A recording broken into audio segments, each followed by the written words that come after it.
little bit of like that I'm better than you. Serious, like, are you guys okay? Like, what was that? It's safe to say I was like pretty largely disappointed. I don't have a bevy and that feels really wrong. Today we're discussing what I read in January and February because I am not the type of person that reads 13 books in a month. I'm not sure how people do that on a consistent basis. So we're gonna talk about mine. I read about half of these books on my Kindle and about half of them as physical books. Kind of jumping in between the two, but I've got some notes on these books. I read 8 books in the months of January and February. I DNF'd one and I found my first 5-star. So very exciting couple of months. Let's get into it. I started the year with House of Flame and Shadow by Sarah J. Maas, and it is safe to say that I am grossly disappointed. What was that? I rated this a hearty 3 stars. After some review, 3 stars might be a little too generous. 2.75 might be a more accurate description for me. I enjoyed this one the most out of the Crescent City books, but that doesn't mean it was good. Bryce Gwynlyn attempts to save the world, finds some others in the process, and her boyfriend does 23andMe. That was basically the whole book for me. There was specifically one plot hole in here that just never got resolved, and it was kind of a really big deal. So I'm just kind of confused. You do have multiple perspectives in this book. I do think SJM writes really well through multiple perspectives, but it still wasn't that good. The characters were really non-dimensional. They were just like super flat. I didn't care about any of them. I wanted someone to die just so I could feel something. Even if they had, I wouldn't have. There were some moments where I was like, yes, this, and then it was done within like 10 pages. It felt very much like she took the plot and the characters of Throne of Glass and just made it worse. I got talking with one of my friends about Throne of Glass because she's reading it through for the first time and she's just now getting to the arc where the witches are like really coming into focus and she's understanding that plot more. Just talking about Throne of Glass and how many well-rounded characters there were and how involved I was with the characters. Crescent City is so bad comparatively, and I can't say it any other way. I have friends that really loved the first 2 books and hated the third. I did not like the first 2 books and I somewhat enjoyed the third, but the writing is not as good as she can do. We all know that. The plot was just not really there for me. It felt very much like a vehicle to expand the universe, and I don't think she did it well. It's safe to say I was like pretty largely disappointed with this one. But if I ignore the author and what I know she's capable of, then it's okay. So 2.7 stars on that guy. Then we jumped from Crescent City to Fourth Wing. The Perfect Remedy. After that, I have a friend who read Fourth Wing first, and that's what got her back into reading.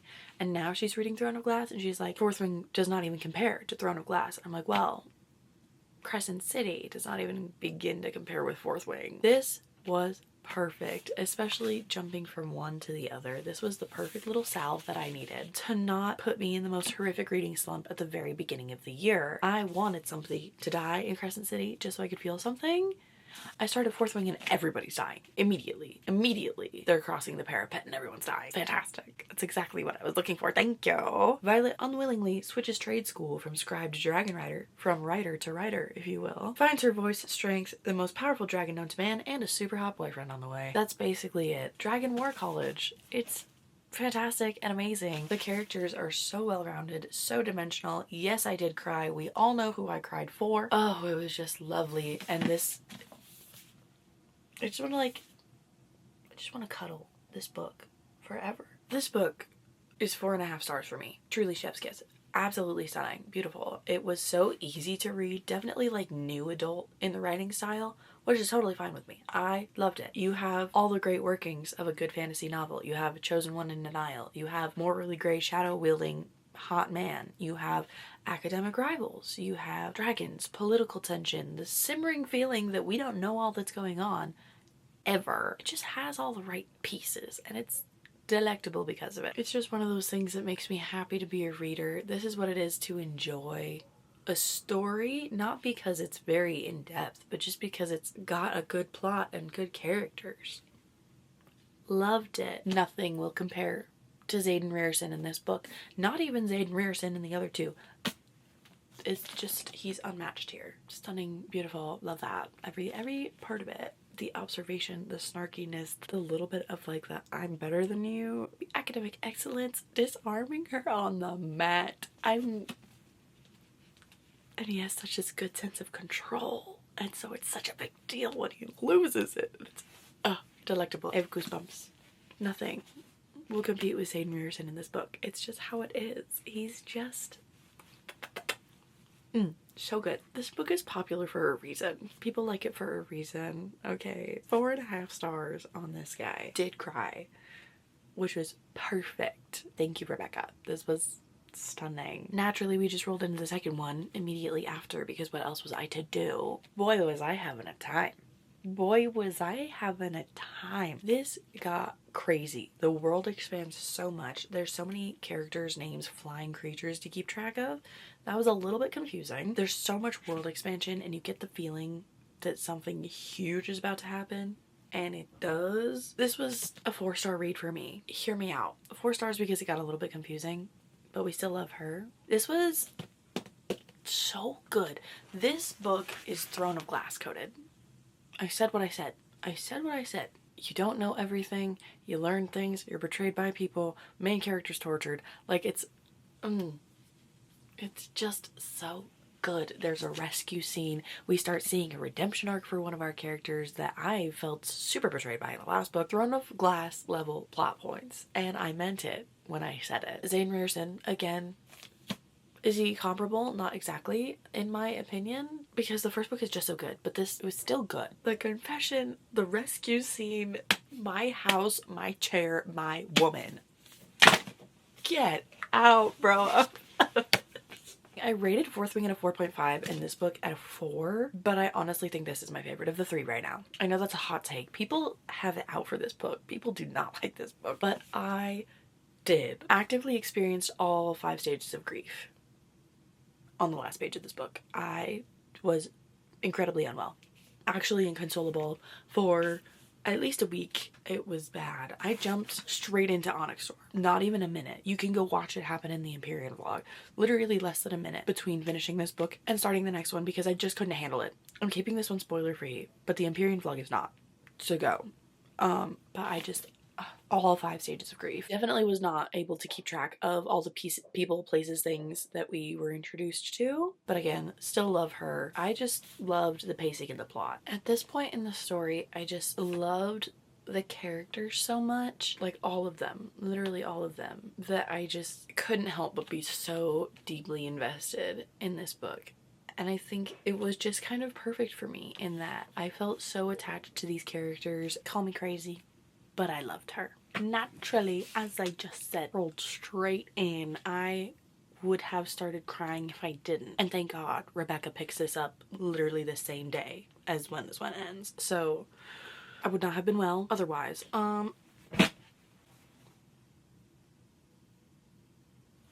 What?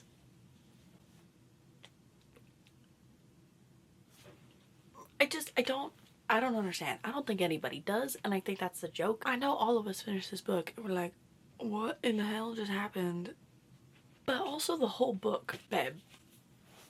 What? See, here's my thing. I feel like when the 4th one comes out, every little detail in here will be important because so much happened. I understand that, but like I'm just a little bit confused. It just felt very Wild Goose Chase to me for not a lot of payoff. You're hopping around from here to there to literally everywhere. You thought the last book was bad with all the creatures and the places and the names. This one's even worse. You're trying to get ahead of this enemy that is somehow 2 steps ahead of you the whole book, which doesn't make sense. I'm praying that the 4th book just blows it out of the water, because I do feel like everything in here will be relevant when the 4th book comes out. Either that or it's just gonna be all really bad, but I do feel like something really important is gonna happen in the 4th book. It's gonna be okay. There were some really cool scenes, especially on said Wild Goose Chase. I also feel that some of the scenes were just kind of unnecessary. I definitely have so many theories and have accrued more since I filmed my Empyrean reading vlog, but I'm keeping this one spoiler free, so go check out the Empyrean vlog, talk spoilers with me, talk theories with me because I have heard some very interesting thoughts on this. Because nobody knows. Not even Violet knows what's going on at the end of this book, so how are we supposed to know? What in the world, you know? She's a little silly, I feel. In the same way that the first two were definitely building for each other, like Fourth Wing definitely led into Iron Flame. Iron Flame definitely was the running mat for Onyx Storm. This feels like that, but like in a worse way. So let's hope it gets better. 3 stars, which, sorry girl, but what was that? Was it bad? No. Would I read it again? Yes. Just only if I were reading the other ones again as well. Let's hope the 4th one's better. Next book I read, I jumped onto my Kindle, which, hey girl, she's new. Talk about that in the Empyrean Reading Vlog too. I don't have a case yet, but check this out. I bought this shirt. It's a Cherry Coke shirt. I love Cherry Coke. And it came with a tag. Is that not the cutest thing you've ever seen? And I have a pop socket that's like a little red heart. So I'm gonna, once my case comes in, I'm gonna put that right there and it's gonna be adorable and wonderful and fantastic because that's so good. Anyway, I then listened to Mariana at Mariana's Reads and read my first Mafia romance because listen, the way she talks about it, they just have to be good. I jumped into Sweet Temptation by Cora Riley, which if you follow Mariana at all, you will know she loves. We all know Mafia romance is not highbrow literature. Okay, this is not, I'm educating myself. This is brain rot literature. Sweet Temptation is Mafia romance, age gap romance, grumpy sunshine, single dad, a lot going on at once. The only Mafia thing about it really was the fact that the age gap was really questionable. Like they were cutting it really close. Was it good? No, not really. Did I finish it? Yes, I did. It's just the type of book that like, we are not here to be educated. This is published Wattpad. Low effort. We're not thinking very hard when we're reading this, and that's exactly what we want from it. For what it is, I didn't mind it. The age gap was very like 14-year age gap and she's 18. It was a little much, but that's okay. It just might not be for me. Would I read another one of these Mafia romances by Cora Riley because she has like a million of them? Yep, probably. Yep, probably I would. They are in a series. As you'll remember, it's my year of series. Fourth Wing was my first completed series for the year, other than Crescent City, but I didn't read the other 2 this year. But Fourth Wing was my first whole completed series. Cora Riley's books are in an interconnected standalone series, so it counts. But I also have just been kind of mood reading so that I don't lose the desire to read. Was it good? Yes. Might I read some again? Also yes. But not for a while, because it wasn't my favorite, but it was what I needed at the time. We'll say 2 stars. At this point, got very sick really quickly. It only lasted like 3 days, but I was down for the count. So on the recovery, I also read on Kindle Not Another Love Song by Julie Soto. And here you're following Gwen Jackson, who plays the violin for the Manhattan Pops, and Xander Thorne, who plays cello. He's first chair for the Manhattan Pops. He also leads this string pop cover band that Gwen is kind of like in love with because of course he's so fine and he plays the cello like he's the greatest in New York, the nation, the world kind of. He's a big deal. This is my kind of brain rot literature. There's something about orchestra media. I've watched shows about it too, and every time I'm just like,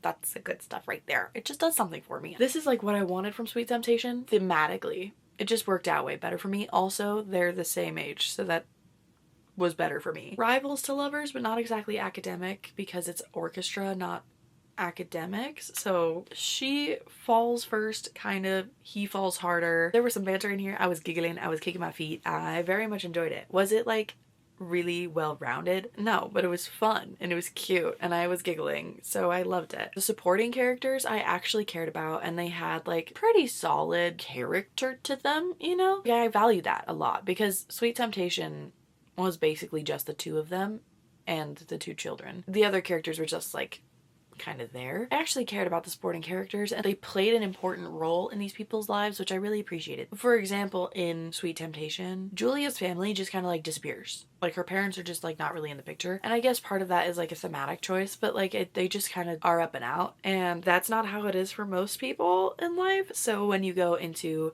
Not Another Love Song, this girl has her like mentor who's practically raised her. Xander has his parents to deal with. Like these people are involved in their decision making and that makes it a big difference to me. So I liked it. I liked it a lot because it had well-rounded characters and character relationships. And it was like super cutesy. This one was 3 stars for me. It did feel a bit insta-lovey in the beginning. It was just kind of like, ooh. And there were points where it just got like straight gratuitous. Like there were definitely moments where I was like, is this absolutely necessary? But it was still fun and cute and I enjoyed it. It also had some really beautiful artistic writing that I haven't really seen in that context before. So it was cute and I liked it, and it's definitely one that I would read again if I needed like a no thoughts kind of vibe. Next, we jumped back on the series grind and we read The Hunger Games. These beautiful deluxe editions came out. They're so gorgeous. They are so beautiful, and it made me realize that I hadn't really picked up The Hunger Games because I just didn't vibe with the original covers. The box set also came with A Ballad of Songbirds and Snakes, which I'm excited to read. Sunrise on the Reaping comes out next month. There's a lot going on. I've read the first Hunger Games once before when I was like 10. And I really enjoyed it. But I feel like it was really valuable to reread. It's good. We all know it's good. Like this is peak YA dystopian literature. It's just good. It's a great story. It's a great depiction of a very specific form of tyranny and classism. Oh, it's so good. Look how beautiful this is too. I can't get over it. It makes me want to read it, you know? I abbreviated this in my notes as THG and my brain said Throne Hove Class. And I was like, wait a minute. Katniss volunteers to take her sister's place in the brutal death match known as the Hunger Games. A plague to the poor and entertainment to the rich. It's one of those books that makes you think like, Suzanne, how did you even think this up? The characters are pretty solid. I mean, I do feel like they could be a little bit more well-rounded, but I still care about them. This was a 4-star read for me, which I don't think is surprising to anybody. I think it's important, especially as this has made its rounds on some banned book lists, which, why? I feel like it's an important read. I feel like everybody should read this at least once in their life. At least the first book. It's just as good as the last time I read it, if not better. And I think it's also a great introduction to dystopian literature and banned books because it's a light, easy read. It's a good concept. It's a good story. I mean, I guess a light, easy read is not the best way to say that. It's definitely dark at times. It's gory. It's violent. That's the point because it's always been barbaric. That's the point. But it's really good. I will be reading all of the others throughout this year, including Sunrise on the Reaping when it comes out next month. From there, we ran into our first DNF of the year, Lights Out by Nevessa Allen. Are you guys okay? I'm serious, like, are you guys okay? Like, listen, I started reading this book and I was like, these people need therapy. And then the banter kicked in. I was like, do I need therapy? And then we got like 60% of the way through and I was like, nope. No, I do not. No, I do not. This is not for me and I am good. Allie is a trauma nurse who has a thing for masked men on the internet making thirst traps, specifically this one man whose name is Josh, but she doesn't know that. One day he sees a comment of hers. After reading a comment and begging him to break into her house wearing a mask, he decides to take her up on her offer. So basically, he starts stalking her and she's into it. Interesting. Not for me. It's just not for me, and that is okay because it can be for all the other girlies. It just felt icky to me after a point, to be so honest. The banter is fun, but I would so much rather witness that somewhere else. I just don't think I'm a dark romance kind of girl. I like Emily Henry, and you can give me gore, you can give me violence, you can give me a whole lot, but in those specific contexts, no thank you. No thank you, goodbye. Wrapping up to the most recent book I read, I had book club and one of my girlies was like, I have a book for you. You must read this. She hands me I Must Betray You by Ruta Sepetys. Sepetys? One of our other book club girlies definitely told me how to say it and I definitely forgot immediately. My voice is getting scratchier. I don't know how to fix it. I don't have water. I have this juice. That's actually really good. And it did what I needed it to do. Anyway, she hands me I Must Betray You by Ruta Sepetys and whoa, you must read this book. If you read anything based on my recommendation, let it be this book. Please. I feel that everybody needs to read this book. You are following a 17-year-old boy in tyrannical communist Romania in 1989, at the time where the Berlin Wall is falling and several other countries are liberating themselves from communist rule in that Eastern Bloc. As an American who has only ever lived in America, it was so eye-opening to me about how I've lived such a peaceful, beautiful life for so long. It really puts your privilege into perspective when you're reading about how these people had to stand in the cold in line for hours for the hope of a ration of bread. Like, it was just so absolutely transformative, and it made some lines really clear for me. This was my first 5-star read of the year, which is surprising for me because I'm not a historical fiction person. Her writing is so artistic and it gives such depth to the world as a whole. I very clearly remember this scene where Christian is watching a man smoke, and he talks about how the smoke snakes up around this guy's face and neck. And Christian says, "I wish it would choke him." It gives so much life to every piece of this very drab existence. It talks about how you went about a life, love, and relationships in a place where you can't trust anybody not to inform on you to the secret police, because everybody could be an informer. How are you supposed to form a relationship with someone and a bond with someone when you don't know if you can trust this person or if they're lying to you? And what would you do when it comes to making the choices that you believe are in the best interest of the people that you love? What do you do? Heartaching to read. And it was so important, especially for Americans that have never known anything but American life. This is 1990, basically. The 90s, where we were having such a good time over here. We were experiencing Hammer Pants and MC Hammer. We just got out of the rock and roll era. Like, America's flourishing at this point. And in Romania, there are these people that don't have access to consistent flowing water, consistent electricity, all because they live under tyranny. It was just heartaching and extremely important to recognize that even as recent as 1990, people were living like this, and how easy it would be for a good federal organization to slip into that. It is a really beautiful depiction of what patriotism really is when it comes down to the wire. I was borrowing my friend's copy, but I will be purchasing this book for myself and reading it again and again and again. This is like a yearly type of read for me because it's just so good. And I plan to read every other thing that this author has written. 5 stars. Easy 5 stars. And I beg of you, please read this book because it is so impactful. I want to buy copies of this book and just put them in free libraries all around my neighborhood. Everyone should read this book. Those are all the books I read in January and February. I am in the middle of several books right now. I started A Touch of Darkness and I'm having a really hard time with that one. I also started A Tempest of Tea, which is about vampires in a tea house. Very good so far. I'm still in the middle of Jade City. I'm like 70% through the first book. And I'm also reading The Lion Women of Tehran, which was a recommendation based on a conversation I had about